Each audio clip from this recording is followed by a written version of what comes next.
La casa del estudiante, un sueño hecho realidad. La distancia ya no es un obstáculo en la educación. La casa del estudiante, un sueño de los trabajadores, una realidad para sus hijos.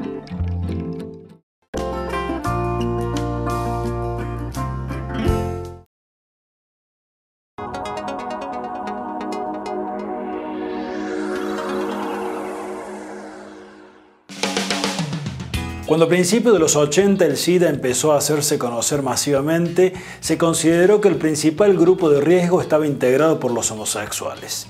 30 años después, la pandemia se ha extendido a otros grupos. Al testimonio del doctor Luis Kremer se suman Silvia Gijena, representante de la Regional Córdoba de la Comunidad Internacional de Mujeres Viviendo con VIH, y Dina Velázquez de la ONG Conviviendo Nuevo Siglo de Saldán.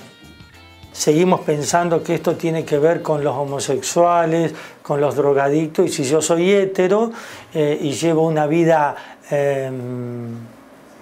normal, entre comillas, no voy a tener riesgo, entonces no me cuido. Seguimos con esta idea de que hay gente que tiene riesgo cero, cuando en realidad nadie tiene riesgo cero. Desde el comienzo, creo, de los tiempos, cuando esto se contaba mal, allá al principio de los 80, y todos pensábamos que era una enfermedad homosexual, la mujer tomó un partido bastante significativo para mí en ese momento de la lucha y bastante sin manifestarse, porque todos nos convencimos a rajatabla de que realmente era una enfermedad que era histocompatible únicamente en la comunidad gay. Y como nosotras no nos tocaba ser gay, porque gay eran los varones, quedábamos al margen.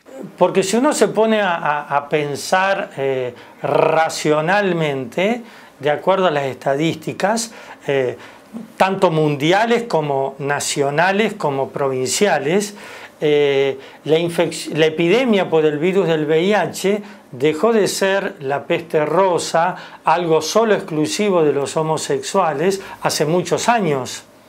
Pero eso todavía gran parte de la comunidad no lo tiene tan claro. Entonces vamos como a contramano. Las estadísticas nacionales, provinciales, que son coincidentes con lo que pasa en el mundo, dice que cada vez la epidemia es más femenina, más pobre y más heterosexual. Es decir, cada vez son más heterosexuales mujeres y con bajos niveles sociales, económicos, culturales, los más vulnerables de la epidemia. O sea, ser mujer, ser extranjera, ser pobre y un imberbe de repente también, y tener VIH es una carga muy pesada.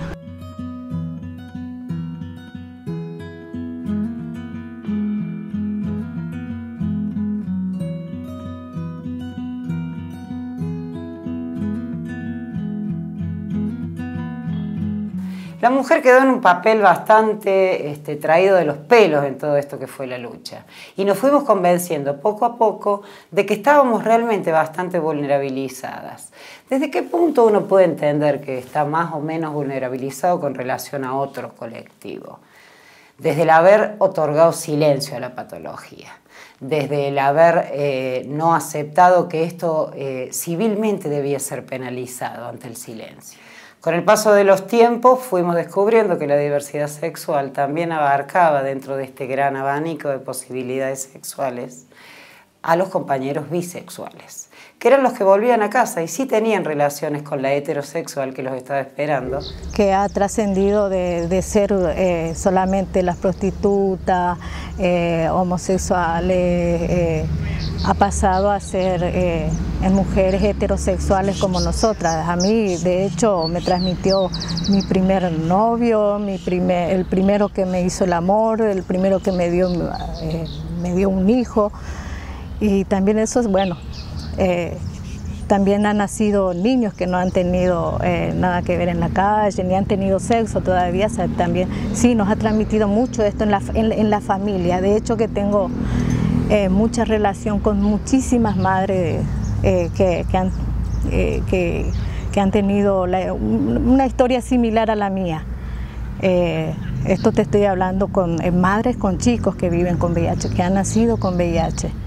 Cuando los otros días escuchaba que desde el Ministerio de Nación de la República Argentina, el doctor Claudio Bloch nos estaba informando que teníamos que saber que teníamos el 15% menos de muertos con SIDA en la República Argentina, a mí me cabe preguntar por qué es cada vez más femenina la patología y cada vez tenemos más abultado el número de niños. Entonces, si tenemos menos muertos de SIDA, qué buena la batalla de los infectólogos en todo lo que tenga que ver con tratamiento. Pero creo que hay una brecha importante en el acceso de la mujer que por decidir que era la patología del otro, con masculino adelante, dejaron como liberado al azar de esto de más bien nosotras no vamos a declarar que tenemos esto porque van a decir que somos putas. Y empezó esto de la transacción del uso o no del preservativo. Pero esto hay que empezar a hablarlo para tener una sexualidad más responsable y para poder incorporar el preservativo, que además mata a 2 pájaros de un tiro porque evita embarazos no deseados y también adquirir infecciones de transmisión sexual.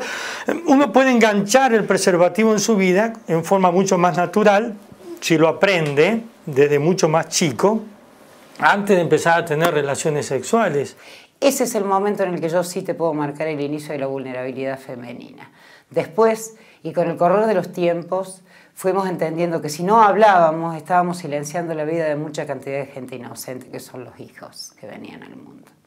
Y salimos a la cancha a contar que teníamos VIH antes de que vinieran al mundo nuestros hijos. Yo inclusive con mi esposo, que no es portador de VIH, yo inclusive puedo programar con él un embarazo, porque yo estoy todavía en edad fértil, y puede salir el niño sano. O sea, la ciencia ha avanzado tanto, muchísimo, desde hace 20 años hasta ahora. Los medicamentos trabajan hasta cargas del virus, donde podemos hablar de que sos compatible viviendo ese virus alojado en tu cuerpo. Pero si viene de una relación sin condón, el virus que vive en el cuerpecito del otro, en una inseminación que quede en el canal vaginal, ese sí es otro punto de vulnerabilidad en la mujer. Su canal vaginal tiene un tamaño más abultado y guardamos casi 72 horas una gota de líquido seminal. Bien puede venir por ahí esto de hablar de mujeres más vulneradas. Tuvimos que salir a la cancha lo mismo, salimos a la cancha igual. Y también acompañando esto de la decisión de no silenciarlo por beneficio a nuestros niños. Nosotros tenemos declarado en el mundo de la virosidad más de 2 millones de angelitos que hoy viven con VIH-Sida. Pero nunca tuvimos declarados el número concreto de los huérfanos del SIDA, de los que se tuvieron que quedar en el camino también sin papá y sin mamá, y que están viviendo, y que tienen demasiada discriminación y demasiado miedo. Con todo esto de la no violencia genérica.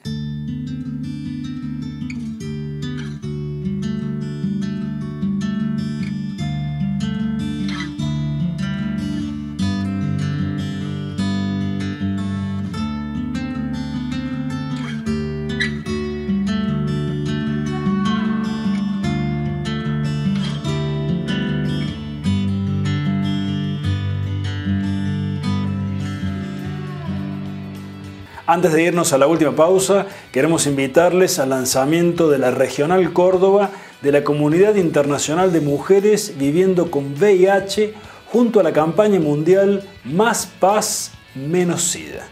Con la presencia de la líder mundial de la organización, la argentina Patricia Pérez, este evento se realizará el próximo 9 de diciembre a las 18 en el auditorio Luis Gagliano del Sindicato Regional de Luz y Fuerza en la calle Jujuy 29 de la ciudad de Córdoba. Les recuerdo que este programa y todos los programas de la temporada 5 también pueden verse y consultarse en www.regionalluzyfuerza.com. Enseguida volvemos. Agenda Auditorio Luis Gagliano. El lunes 29 a las 20:30 en el ciclo Cineclub Avispón Verde se presentará la película Corazón Salvaje de David Lynch. El martes 30 a las 18 habrá una disertación a cargo de catedráticos argentinos y europeos en el marco del Congreso Internacional Científico Interdisciplinario de Derecho Laboral. Todas estas actividades se llevarán a cabo en el auditorio Luis Gagliano del Sindicato Regional de Luz y Fuerza, ubicado en Jujuy 29 de la ciudad de Córdoba.